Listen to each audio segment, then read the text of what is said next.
Good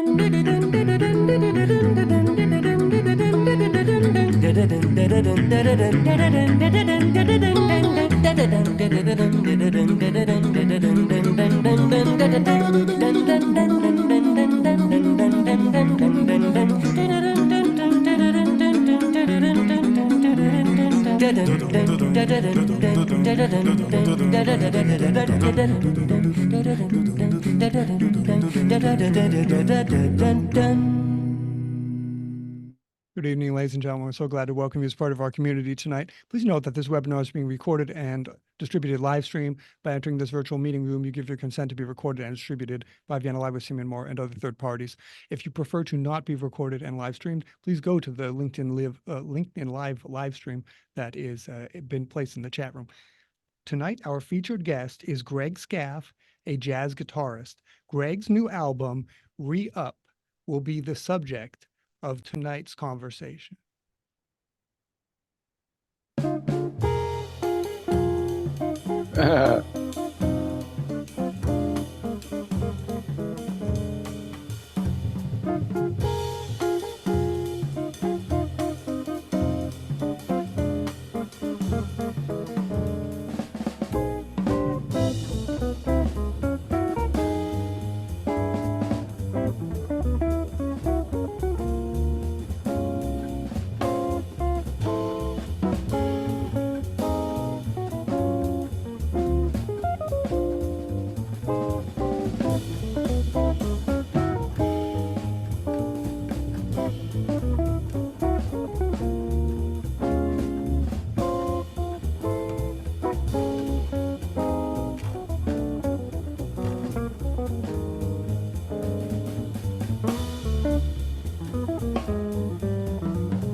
Oh, Greg, welcome. hey everybody. Greg, Good to be here. Good to be here. Thanks, Simeon. Thanks for having me. Greg, Hi, everybody. Greg, so tell us a little bit about where you come from, how your musical tastes were formed, and why you decided to become a jazz guitarist. My musical taste. Well, I come from, geographically, I was born and raised in Wichita, Kansas, an overgrown cow town. And I grew up playing in garage bands. And the keyboard player, well, back then, he was actually an organ player. We had an organ player in our group, and his father had this ridiculous jazz record collection, and we would hang out in my friend's room, and when we would get tired of listening, we would be listening to Led Zeppelin or whatever, Magic Slim, a lot of Chicago blues, Muddy Waters, and then when we'd get tired of listening to our stuff, he'd go over and get his dad's stuff, and it was like just kind of a world opened up. That's where I first heard a lot of those, the Louis Armstrong, Miles, John Coltrane. I remember listening to so many, Chick Corea, Keith Jarrett, just a world opened up, and that I really knew nothing about growing up. Although my parents had a few records, like I remember we had a Count Basie record, but I would never listen to it because it wasn't my coming up. That wasn't my style. But boy, I'd like to have that record now. It'd probably be some kind of valuable vintage record. But yeah, anyway, yeah, I grew up there and then got turned on to jazz there. And there were there was a lot of sort of on a certain circuit, there were people that would come through. The organ groups, Lou Donaldson would come through with Lonnie Smith playing organ. Gene Harrison, the Three Sounds would come through. Jack McDuff would come through. And so I would hear that stuff. And then there was a local jazz festival where I heard a lot of people coming up. Yeah, that's how basically how I came up. And then at some point it became really important to me to leave and move to New York because I, figured out that was the epicenter of what I was really interested in. Although there's jazz everywhere, but I just really wanted to be here. Okay, let's listen to another Yeah. song. This is Green Chimneys.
So, Greg, tell us about this new album. You said you started hearing organist all the way back in Wichita, Kansas. This album is a trio album: guitar, double bass, drums. Tell us about Re-Up, why you decided to pick that format, and also about the tunes. Yeah, I really grew up here. I was keyed into the organ trio with guitar, Jimmy Smith, etc. And I played, I think, three records with organ trio. But in the past, maybe 10 or so years, I started working with just bass and drums because of sometimes because of the venue where it was hard. Like if I play at Mesro, there's a piano, but there's no organ. And I just decided, oh, let's do a bass and drums thing. And a lot of the other venues were the same. So I got really comfortable and I learned this about the space of a guitar trio with just bass and drums, where there's a lot more space than when you play with an organ.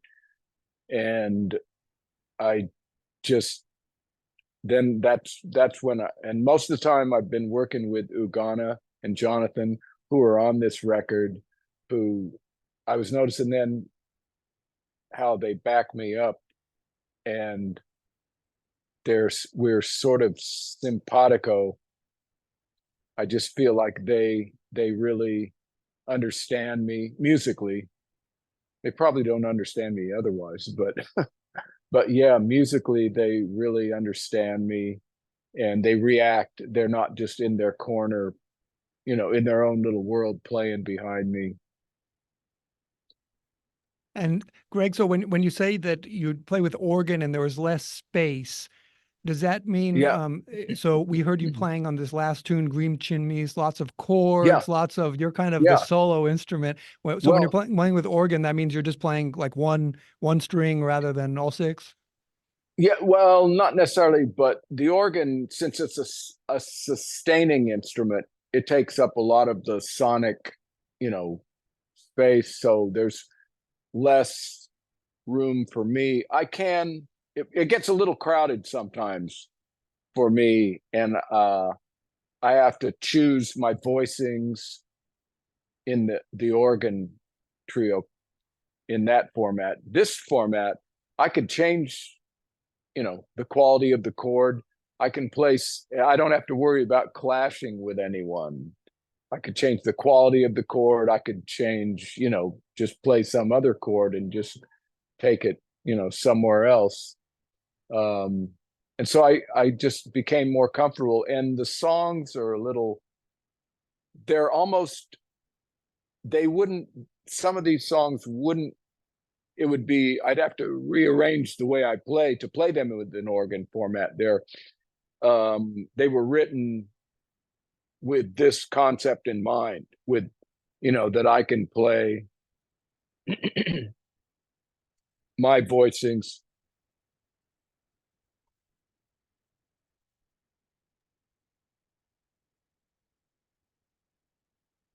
Greg, I'm sorry, we And can't hear that, unfortunately.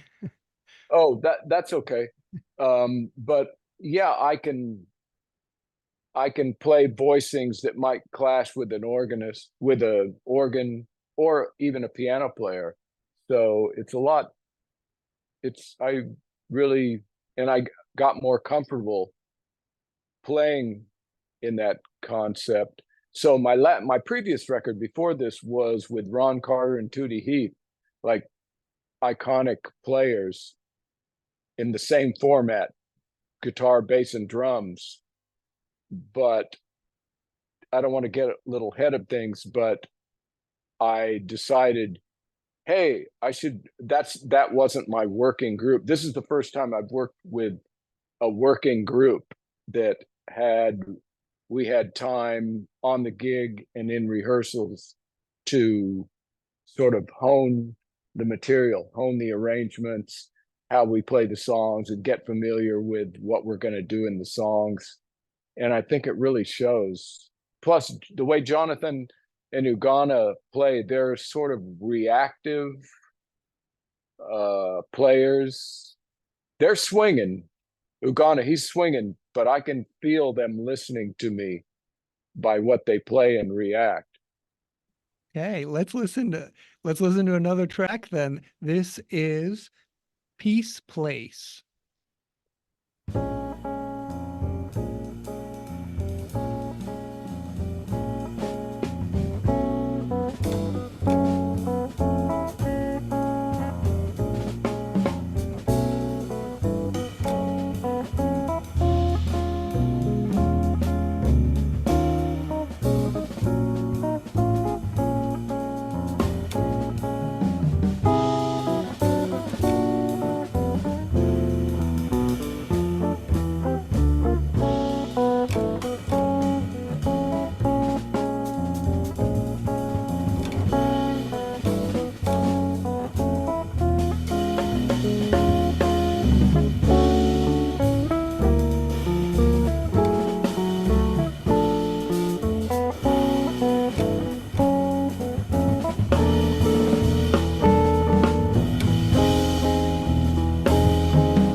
Greg, so tell us about how you put this band together. I think you mentioned before that, you'd been playing with these very, very renowned jazz musicians like Ron Carter, but it wasn't a working group. You didn't get to have that time together to really go deep into these details. What do you look for in a musician? Their personality just seems, their musical personality, and we get along, but their musical personality just seems simpatico to what I would want to do. Ugonna, the bassist, Ugonna Okegwo, he's kind of a stalwart of the New York jazz scene. I've seen him before I played with him. I used to see him play with numerous people: Brad Meldau, Tom Harrell, the Black Arts Jazz Collective, a lot of different people. And I always wanted to play with him. So I approached him to ask him to do a couple gigs, and he was just like, yeah. He was, and so I started working with him, and he was always my first call. If he was available, I would get somebody else, of course, but he was my first call for bass. Jonathan, I first heard at Dizzy's Club. Jonathan, I've known probably 8 years, and I heard him at Dizzy's Club. He was playing an after-hours set after a group I was playing with, and I was like, wow, I really like this drummer. And at the time, I was getting this record together that's called Soulmation. It's like 2 records back from this one, and it's more of a rock influenced record. And he was playing totally in a jazz format. He was playing this set, he has this set called Jones, Jones and Jones, where he play it's a tribute to Papa Joe Jones, 3 different drummers: Papa Joe Jones, Philly Joe Jones, and Elvin Jones. And I love all those guys and the way he played, but I thought, wow, I wonder if he plays rock. And I went after the set, I asked him, hey man, do you play rock? And he was like, said, yeah, kind of like, of course. And so he wound up doing that record with me, and he became my first call.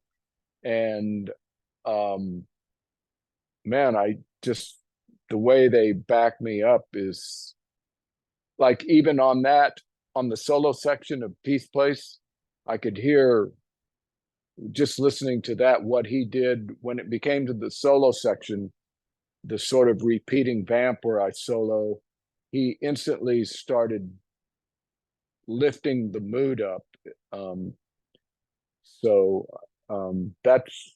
He became my first call, and I thought, I've got to record these guys. I said, we got to record, like, I'd say that after several gigs, and then I just finally decided to make it happen. So I called the studio. It was hard to get them in the same room at the same time because they're busy. They both travel a lot. Jonathan's got his own solo career and works with different people. He works with Pat Metheny, works with Terrence Blanchard, at Joey Alexander, etc. So once I booked a date, I just had to get the music ready, and we did it, like writing it down, get it all charted out, because we don't necessarily have it written out at the gigs. Sometimes we go off the map. Wow. Well, we're very glad you got everyone in the same room and recorded it. Let's have another listen. This is Reach Down Deep.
Love that track. So, Greg, this comes now to the philosophical portion of our conversation that I know everyone looks forward to every week. It's entitled, Is Music Invented or Inherited? Greg, the liner notes to re-up state, quote, Skaff explores dissonance and open string playing here, which is apropos for any Thelonious Monk tune. He says, during the melody, I'm actually playing what Monk played. The result of that is almost more pianistic sounding than guitaristic. Greg Skaff continues, quote, the Villa Lobos preludes and etudes and the other classical guitar pieces really opened my eyes to certain inherent aspects of the guitar, voicings, open strings, right hand patterns, and made me want to use some of those aspects in my playing and writing, he added.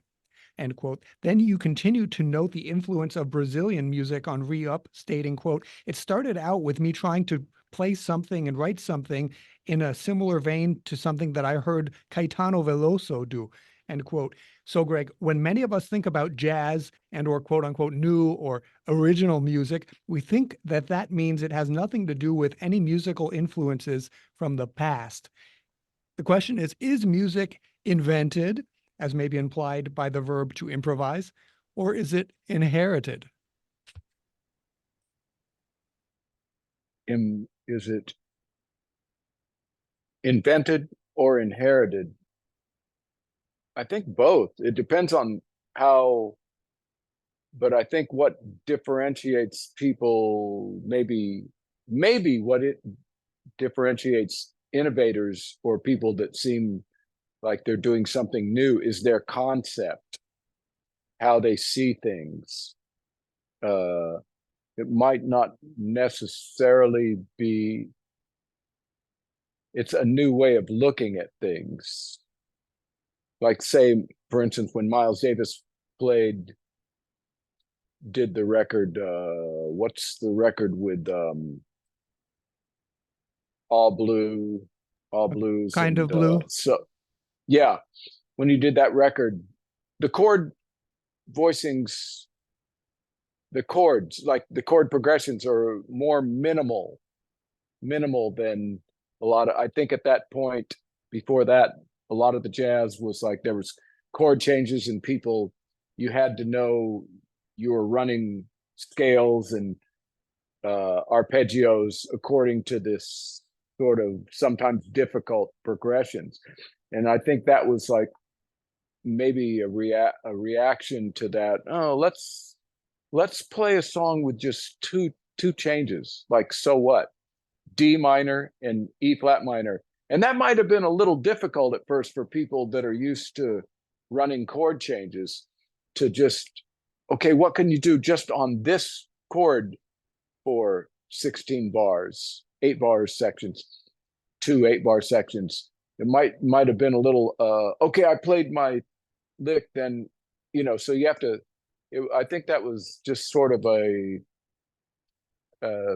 different way of looking at things. I don't know how new it, maybe it seems new. It was a more, people call it modal jazz because you're just playing off a mode. But modes have been around for thousands of years. I mean, or say Ornette Coleman. It's just kind of a new way of looking at things. Or I'm sure Ornette Coleman was influenced by people. You can hear like blues and you can hear a lot of things in his playing, and you can hear Bird, you can hear bebop, but he doesn't sound like those people. He's got his own personality and his own sound. Sound is important. Like, even I worked with a tenor saxophone player, Stanley Turrentine, and Stanley, he's not, people don't talk about him a lot, but Stanley had his own sound, and nobody sounds like him now. If I hear a record by him, I'm like, no, that's Stanley. So I don't know. That's something I'd like to do. I'd like people to go, oh, that's Greg Skaff. And I think once you're afraid of not if you want to just be yourself, you're personality will show in your music if you're not afraid of that. Does that make sense? Wow. Lovely. Yeah. So, Greg, in other words, if Miles were here today on Vienna Live or Ornette, you'd want them to say, I didn't think of it that way before now. Yeah. Wonderful. Okay. So let's have our listen to our final track. This is Fleurette Africaine.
Final thoughts, Greg. What do you Well, wish all of us who listen to this album, what would you like all of us to take away?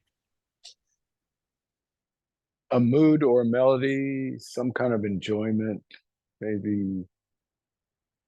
I hope somebody, well, people listen to music for a variety of reasons. Uh, I just hope somebody can, I just wanted to share some of these ideas, musical ideas with people, if they could just or just let them know that this is possible to to make these sounds like Fleurette Africaine. Wow, a guitar playing that. It's a Duke Ellington song, and Duke played it solo. But wow, something like, wow, I never heard, that's a beautiful melody. I've heard somebody remarked about that, and I thought, wow, I'm glad I did that song. By the way, I wouldn't have been able to play that song if I hadn't studied the Villalobos etudes. I heard a couple ideas that I'd gotten, conceptual ideas from the etudes.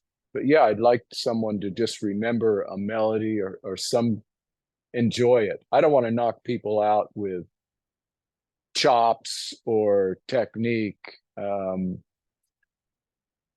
You know, you know, that's all important to bring out the music, but I want some people to get some kind of enjoyment from the music, or Okay. maybe to make them think about something, possibly. Maybe not even something happy, like a song called Peace Place. Peace. Wow. Because I wrote that with all that's going on in the world in mind. So maybe that doesn't necessarily make you feel peaceful, even though the song is a peaceful vibe, but it came from that direction. Okay. Let's see how we can stay in touch with Greg. First of all, how can we buy the album? It's out right now on Amazon. I've put the link Yes, already in the chat room. You can listen to it again. You can listen to all the songs and you can buy it there. It's available on CD or it's available digitally. So do check it out. And then if we'd like to reach out to Greg, that's easy enough. It's at gregscaff.com. People can reach out to you here, Greg, if they have any questions under contact. of course. Yeah, sure. Fantastic. And I want to add that the record is available on vinyl. There's a limited pressing of vinyl available through Amazon as well. Okay, excellent. And we have also here some gigs coming up if you're in the area. I have to add a couple gigs. I'll be playing San Francisco at Keys Jazz Bistro with a really great vocalist, Kim Nally, on September 13th and 14th. And I just found out while we were doing this podcast that I'll be working with Ron Carter's big band at Birdland in October for a week. Wow. Wow. Okay. So those on the West Coast, check it out.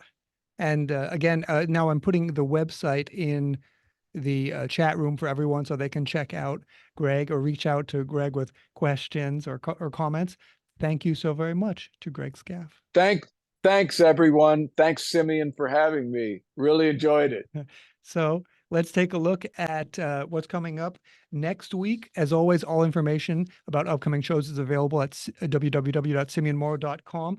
And while you're visiting the site, why don't you sign up for the Friday greeting that I send out with some of my thoughts and what's coming up? Just put in your email and click on subscribe. Next week, we have coming up King Lama Fata Implexus.